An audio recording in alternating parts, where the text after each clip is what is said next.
Hi, this is Emil Olbrich, VP of Network Technology at Signals Research Group. I know it's been over a month since my last post. It's been crazy busy for us, testing new networks, new 5G technology implementations. I want to make you aware of our latest SignalsAhead report called Apples to Apples. It's where we do an independent benchmark of AT&T, Verizon, and T-Mobile networks in the Dallas-Fort Worth Metroplex. You know, an analogy I like to use is when you test a car, you can do a 0 to 60 time. That's simply one metric on acceleration. It doesn't really say anything about the car's handling, its braking, how good the air conditioning is, how comfortable the seats are. And that's a problem when you look at a single metric. For mobile networks, we want to see who has the fastest network, the largest network, the most 5G. All these may be true, but in the real world, how does that operate for you as a user of the network? We use devices like Google Maps to find directions, email, watching videos on YouTube or Hulu or Netflix or whatever you're doing. Instagram, Twitter, Facebook, social media, right, is huge. Evaluating network performance against those type of applications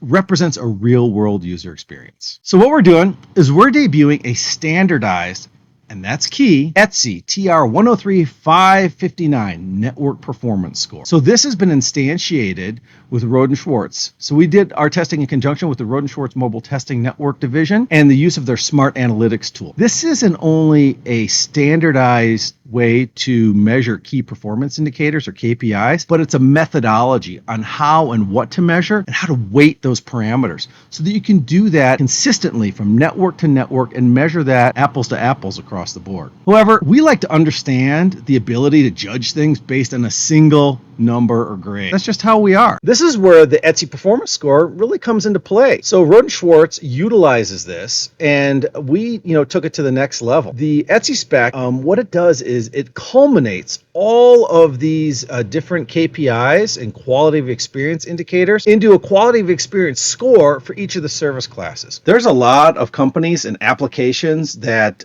measure different metrics on the network, that measure the performance, the speed of the network. You push a button, it tells you, what your downlink data rate is, what your uplink data rate is. We use those too. Those are all important. The difference here, though, is that the ETSI standard lays everything out in a standardized methodology that's fully open, that can be implemented by multiple different vendors and is consistent across the board. So it gives us a unique way to measure a network in so much as it's not innovative or necessarily different than what is being done by other tests, but it's open in nature. You know what's behind the box. You know what's behind that metric. So when you look at how good a network is, it's not just how fast it is. How does it perform with these different applications, these different data rates? All of that gets culminated in the score, and that is a big, big difference in this type of testing.